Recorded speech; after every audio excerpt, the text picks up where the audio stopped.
ಇಲ್ಲೂ ಕೂಡ ಕಾಂಗ್ರೆಸ್ನವರು ಅಪಸ್ವರ ಎತ್ತಾನೆ ಇದ್ದಾರೆ. ಆದರೆ ನಿಯೋಗಕ್ಕೆ ಕಾಂಗ್ರೆಸ್ನ ಮುಖಂಡರು ಕೂಡ ವಿದೇಶಗಳಿಗೆ ಹೋಗಿದ್ದಾರೆ ಸರ್, ಸಮರ್ಥನೆ ಮಾಡ್ಕೊಳ್ಳೋದಕ್ಕೆ. ಯಾಕೆ ಈ ಡಬಲ್ ಸ್ಟ್ಯಾಂಡರ್ಡ್ಸ್ ಯಾಕೆ? ಈಗ ಒಂದು ನಮಗೆ ನಮ್ಮ ಮಿಲಿಟರಿ ಬಗ್ಗೆ ಯಾವ ಸಂಶಯನೂ ಯಾರಿಗೂ ಇಲ್ಲ ಅಲ್ವಾ. ಈ ಬಿ ಜೆ ಪಿ ನಾಯಕರು ಮಾತಾಡ್ತಾರಲ್ಲ ಅದ್ರ ಬಗ್ಗೆ ಅಷ್ಟೆ. ಬಿ ಜೆ ಪಿ ನಾಯಕರೇ ಏನೋ ಅವರೇ ಯುದ್ಧಕ್ಕೆ ಹೋಗೋದ ರೀತಿ ಮಾತಾಡ್ತಾರಲ್ಲ ಅದ್ರ ಬಗ್ಗೆ ಪತ್ರಿಕೆಗಳಲ್ಲಿ ಬರುತ್ತೆ ಅಷ್ಟೇ, ಕೌಂಟ್ರು ಪ್ರತಿ ಕೌಂಟ್ರು ಅಂತ. ನಮ್ಮ ನೈತಿಕತೆಯನ್ನು ಕುಗ್ಗಿಸಲ್ವಾ ಸರ್ ಕಾಂಗ್ರೆಸ್? ಒಂದು ನಿಮಿಷ, ನೀವೆಲ್ಲ ಕೂಡ ತಿಳ್ಕೋಬೇಕು, ಈ ದೇಶಕ್ಕೆ ಸ್ವಾತಂತ್ರ್ಯ ತಂದು ಕೊಟ್ಟಿದ್ದೇ ಕಾಂಗ್ರೆಸ್ ಪಕ್ಷ.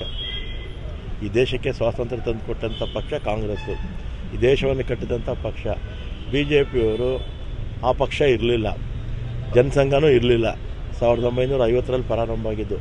ಅದಕ್ಕೂ ಹಿಂದೆ ಆರ್ ಎಸ್ ಎಸ್ ಇತ್ತು, ಸ್ವಾತಂತ್ರ್ಯ ಪೂರ್ವದಲ್ಲಿ ಆರ್ ಎಸ್ ಎಸ್ ಇತ್ತು, ವಿಶ್ವ ಹಿಂದೂ ಪರಿಷತ್ ಇತ್ತು. ಅವ್ರು ಯಾರಾದರೂ ಸ್ವಾತಂತ್ರ್ಯ ಚಳುವಳಿಯಲ್ಲಿ ಭಾಗವಹಿಸಿದ್ರಾ?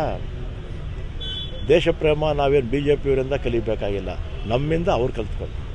ಅದಕ್ಕೆ ಒಂದು ಕಡೆ ತಿರಂಗ ಯಾತ್ರೆ ಆಗ್ತಾ ಇದೆ, ಮತ್ತೊಂದು ಕಡೆ ಜೈ ಹಿಂದ್ ಯಾತ್ರೆಗಳು ನಡೀತಾ ಇದೆ. ಹಾಗಾಗಿ ಒಂದು ಕಡೆ ನೀವು ಹೇಳ್ತೀರಾ ಸಿಂಧೂರದ ಬಗ್ಗೆ ಅಪಸ್ವರನೂ ಮಾತಾಡ್ತೀರಾ, ಮತ್ತು ವಿದೇಶಗಳಲ್ಲಿ ತಮ್ಮದೇ ನಾಯಕರುಗಳು ಹೋಗಿ ಸಮರ್ಥನೆ ಮಾಡ್ಕೊಳ್ತಾರಲ್ವ ಸರ್? ಸಮರ್ಥನೆ ಮಾಡ್ಕೋಬೇಕು, ನಮ್ಮ ದೇಶವನ್ನು ಮಿಲಿಟ್ರಿಯನ್ನು ನಾವು ಸಮರ್ಥನೆ ಮಾಡ್ಕೊಳ್ಳೇಬೇಕು ಸರ್. ಆದರೆ ಬಿ ಜೆ ಪಿ ನಾಯಕರು ಕೆಲವು ಉಡಾಫಿ ಮಾತಾಡ್ತಾರಲ್ಲ ಅದ್ರ ಬಗ್ಗೆ ಅಷ್ಟೇ.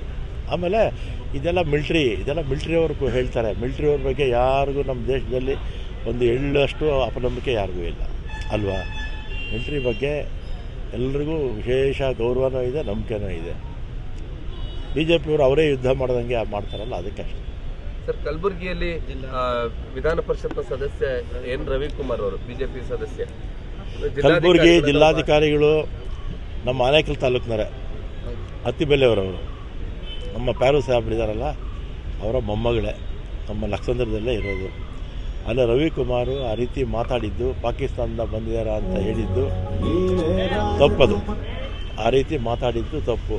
ಬಿ ಜೆ ಪಿಗೆ ಯಾರಪ್ಪ mentors? B J P mentors ಯಾರು?